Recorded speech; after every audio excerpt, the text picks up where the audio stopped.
بسم اللہ الرحمن الرحیم اللہم صلی علی سیدنا و مولانا محمد معدن الجود والکرم علیہ وبارک وسلم۔ غزوہ بدر حق و باطل کے درمیان ہونے والا ایسا عظیم معرکہ تھا جس سے مسلمانوں کی عزت و شوکت میں مزید اضافہ ہو گیا۔ ہمارے بچے نے اس کا نام تو سنا ہوتا ہے مگر تفصیل بڑے بڑوں کو معلوم نہیں ہوتی۔ افسوس کہ آج کل دنیاوی تاریخ پر تو نظر رکھنے کا بہت شوق ہوتا ہے مگر اسلامی تاریخ سے ہم بالکل ناواقف ہوتے ہیں۔ اسی کمزوری کی وجہ سے آج میں نے ایک ویڈیو بنائی ہے اور آخر میں اصحاب بدر کے فضائل پر مشتمل 10 روایت ذکر کی ہیں۔ اگر آخر تک آپ اس ویڈیو کو سنیں گے تو انشاءاللہ بہت معلومات حاصل ہوں گی۔ حضور صلی اللہ علیہ وسلم نے رجب 2 ہجری میں حضرت عبداللہ بن جہش رضی اللہ تعالیٰ عنہ کو امیر لشکر بنا کر طائف اور مکہ کے درمیان مقام نخلا میں روانہ فرمایا۔ قافلہ رجب کی آخری تاریخ کو نہلا میں پہنچا اور اسی دن کفار قریش کا ایک تجارتی قافلہ جس میں عامر بن الحضرمی بھی تھا وہاں پہنچا۔ امیر قافلہ حضرت عبداللہ بن جہش رضی اللہ تعالیٰ عنہ نے مشورہ کرنے کے بعد جان کی حفاظت کے لیے حملہ کرنے کا فیصلہ فرمایا۔ چنانچہ اسد بن عبداللہ تمیمی رضی اللہ تعالیٰ عنہ نے ایک تیر مارا جو عمر بن حضرمی کو لگا اور اسی تیر سے وہ قتل ہو گیا۔ اس واقعے نے کفار قریش کو غضب میں مبتلا کر دیا اور خون کا بدلہ خون سے لینے کا نعرہ بلند ہونے لگا۔ جنگ بدر کا واقعہ اسی کا رد عمل ہے۔ مقام بدر مدینہ منورہ سے تقریباً 80 میل کے فاصلے پر ایک گاؤں کا نام تھا۔ یہاں ایک کنواں بھی تھا جس کے مالک کا نام بدر تھا۔ اسی کے نام پر اس جگہ کا نام بدر رکھ دیا گیا۔ اسی مقام پر جنگ بدر کا عظیم معرکہ ہوا جس میں مسلمانوں کو عظیم الشان فتح نصیب ہوئی، جس کے بعد اسلام کی عزت کا پرچم اتنا سر بلند ہو گیا کہ کفار قریش کی ظاہری شوکت تو بالکل ہی خاک میں مل گئی۔ اللہ پاک نے جنگ بدر کے دن کا نام یوم الفرقان رکھا۔ قرآن پاک کی مختلف صورتوں میں واقعہ بدر کی طرف اشارہ ملتا ہے اور اس جنگ میں اللہ پاک کی طرف سے آنے والی مدد کے بارے میں سورہ آل عمران میں اللہ پاک نے ارشاد فرمایا۔ ترجمہ: اور بے شک اللہ نے بدر میں تمہاری مدد کی جب تم بالکل بے سر و سامان تھے، تو اللہ سے ڈرتے رہو تاکہ تم شکر گزار بن جاؤ۔ آیت نمبر 123۔ جنگ بدر کا اصل سبب تو آپ کو معلوم ہو چکا ہے مگر بالکل اچانک یہ صورت پیش آئی کہ قریش کا وہ قافلہ جس کی تلاش میں حضور صلی اللہ علیہ وسلم مقام ذی العشیرہ تک تشریف لے گئے تھے، اچانک مدینے میں خبر ملی کہ اب وہی قافلہ ملک شام سے لوٹ کر مکہ مکرمہ جانے والا ہے۔ حکمت کے پیش نظر حضور صلی اللہ علیہ وسلم نے اس قافلے پر حملہ کرنے کا ارادہ فرمایا۔ مدینے سے روانگی چنانچہ 12 رمضان 2 ہجری کو بڑی تیزی کے ساتھ لوگ چلے۔ اس لشکر میں نہ زیادہ ہتھیار تھے نہ فوجی راشن کی کوئی بڑی مقدار تھی کیونکہ اس سفر میں بڑی جنگ کا کوئی ارادہ نہ تھا۔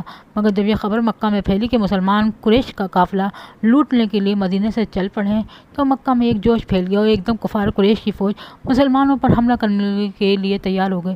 جب حضور صلی اللہ علیہ وسلم کو اس اطلاع ملی تو آپ صلی اللہ علیہ وسلم نے صحابہ کرام رضی اللہ عنہم اجمعین کو جمع فرما کے صورتحال سے آگاہ فرمایا اور کہا کہ ممکن ہے سفر میں کفار قریش کے قافلے سے سامنا ہو جائے اور جنگ کی نوبت آ جائے۔ مدینے سے 1 میل دور چل کر حضور صلی اللہ علیہ وسلم نے اپنے لشکر کا جائزہ لیا جو کم عمر تھے، ان کو واپس کر دینے کا حکم دیا مگر انہیں میں عمیر بن ابی وقاص رضی اللہ تعالیٰ عنہ بھی تھے۔ جب ان سے واپس ہونے کو کہا تو وہ پھوٹ پھوٹ کر رونے لگے اور واپس جانے کو تیار نہ ہوئے۔ اس پر انہیں اجازت دی گئی۔ انتظامات کرنے کے بعد حضور صلی اللہ علیہ وسلم بدر کی جانب چل پڑے جدھر سے کفار مکہ کے آنے کی خبر تھی۔ اب مسلمانوں کی کل فوج 313 تھی جن میں 60 مہاجر اور باقی انصار تھے اور مسلمانوں کے پاس 2 گھوڑے، 70 اونٹ، شکستہ کمانیں، ٹوٹے ہوئے نیزے اور پرانی تلواریں تھیں، جبکہ کفار کی تعداد تقریباً 1000 اور ان کے پاس 100 تیز رفتار گھوڑے، 100 زرہ پوش جنگجو سوار، 700 اعلیٰ نسل کے اونٹ اور کھانے پینے کے ذخائر بھی تھے۔ جب قافلہ مقام صفرا میں پہنچا تو آپ صلی اللہ علیہ وسلم نے 2 آدمیوں کو جاسوسی کے لیے روانہ فرمایا تاکہ وہ قافلے کو پتہ چلائیں کہ وہ کہاں ہیں۔ تجارتی قافلے کی ہوشیاری ادھر کفار قریش کے جاسوس بھی اپنا کام بہت تیزی سے کر رہے تھے۔ جب حضور صلی اللہ علیہ وسلم مدینے سے روانہ ہوئے تو ابو سفیان اس وقت ایمان نہیں لائے تھے۔ بعد میں صحابی رسول صلی اللہ علیہ وسلم ہونے کا شرف حاصل ہوا کو اس کی خبر مل گئی۔ انہوں نے فوراً ہی ایک شخص کو مکہ بھیجا کہ وہ قریش کو اس کی خبر کر دے تاکہ وہ اپنے قافلے کی حفاظت کا انتظام کریں اور خود راستہ بدل کر قافلے کو سمندر کی جانب لے کر روانہ ہو گئے۔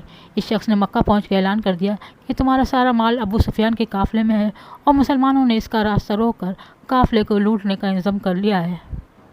جب مکے میں یہ خبر پہنچی تو اس قدر ہلچل مچ گئی کہ قبائل قریش اپنے گھروں سے نکل پڑے۔ جب ابو سفیان عام راستے سے ہٹ کر ساحل سمندر کے راستے پر چل پڑے اور اپنے آپ کو محفوظ محسوس کیا تو ایک تیز رفتار قاصد کے ذریعے خط بھیج دیا کہ تم لوگ اپنے اپنے گھروں کو واپس لوٹ جاؤ، کیونکہ ہم لوگ سلامتی کے ساتھ مکہ پہنچ رہے ہیں۔ یہ بات کفار تک پہنچی تو انہوں نے واپس لوٹنے کا ارادہ کیا، مگر ابو جہل بگڑ گیا اور کہنے لگا، ہم خدا کی قسم اسی شان کے ساتھ بدر تک جائیں گے، وہاں اونٹ ذبح کریں گے اور خوب کھائیں گے کھلائیں گے۔ کفار قریش نے ابو جہل کی رائے پر عمل کیا۔ کفار قریش چونکہ مسلمانوں سے پہلے بدر میں پہنچ گئے تھے، اس لیے مناسب جگہوں پر ان لوگوں نے اپنا قبضہ جما لیا تھا۔ حضور صلی اللہ علیہ وسلم نے جب بدر میں نزول فرمایا تو ایسی جگہ پڑاؤ ڈالا کہ جہاں نہ کوئی کنواں تھا نہ کوئی چشمہ، اور وہاں کی زمین اتنی ریتیلی تھی کہ گھوڑے کے پاؤں زمین میں دھنستے تھے۔ آپس میں مشاورت کے بعد یہ طے پایا گیا کہ آگے بڑھ کر پانی کے چشموں پر قبضہ کر لیا جائے، کیونکہ انہی چشموں سے کفار قریش کی طرف پانی جاتا ہے۔ خدا کی شان کہ بارش بھی ہو گئی، جس سے میدان کی ریت جم گئی، جس پر مسلمانوں کے لیے چلنا پھرنا آسان ہو گیا اور کفار کی زمین پر کیچڑ ہو گئی۔ سورہ انفال میں اس بات کو بڑے پیارے انداز میں بیان کیا گیا ہے۔ 17 رمضان 2 ہجری جمعے کی رات تمام فوج تو آرام کر رہی تھی، مگر سرکار دو عالم صلی اللہ علیہ وسلم کی ذات مبارک تھی جو ساری رات دعا میں مصروف رہی۔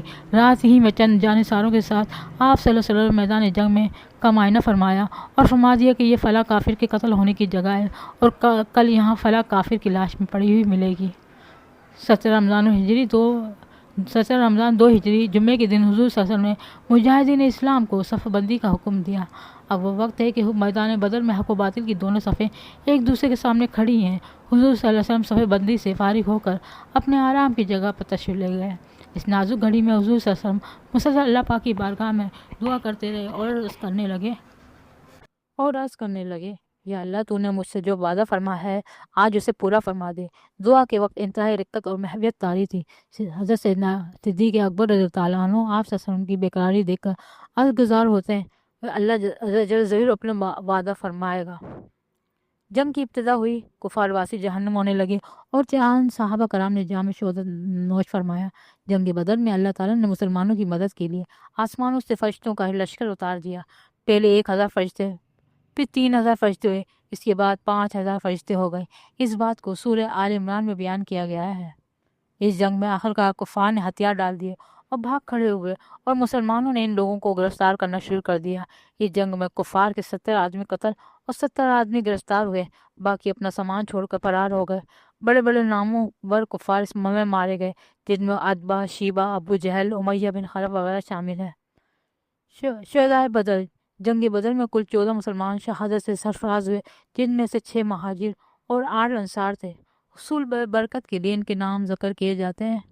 حضرت عبیدہ بن الحارث رضی اللہ عنہ، حضرت سیدنا عاقل بن ابی بکر رضی اللہ تعالیٰ عنہ، حضرت سعد بن خیثمہ رضی اللہ تعالیٰ عنہ، حضرت معوذ بن افرا رضی اللہ عنہ، حضرت اوس بن افرا رضی اللہ عنہ، حضرت عمیر بن ابی وقاص رضی اللہ عنہ، حضرت مجاہ بن صالح رضی اللہ عنہ، حضرت مبشر بن عبد المنظر رضی اللہ عنہ، حضرت عمیر بن حمام رضی اللہ عنہ، حضرت عمیر بن عبد عمرو رضی اللہ عنہ، حضرت صفوان بن بیدہ رضی اللہ عنہ، حضرت حارثہ بن سراقہ رضی اللہ عنہ، حضرت رافع بن معلا رضی اللہ عنہ، حضرت یزید بن حارث رضی اللہ عنہ۔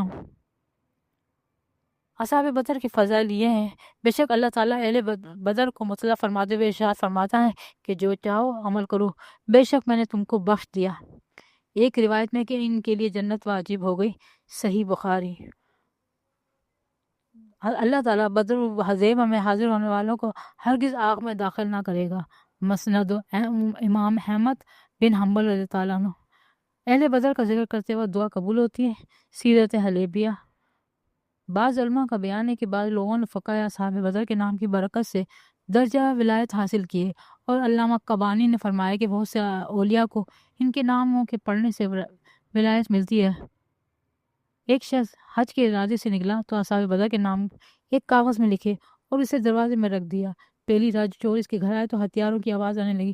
دوسری رات بھی ایسا ہوا۔ جب مالک لوٹا جو چوروں کا سردار اس سے حفاظت کا نقصہ پہنچنے لگا تو انہوں نے کہا میں نے کاغذ میں آیت الکرسی اور اصحاب بدر کے نام لکھے تھے۔ چور نے کہا مجھے یہی کافی ہے۔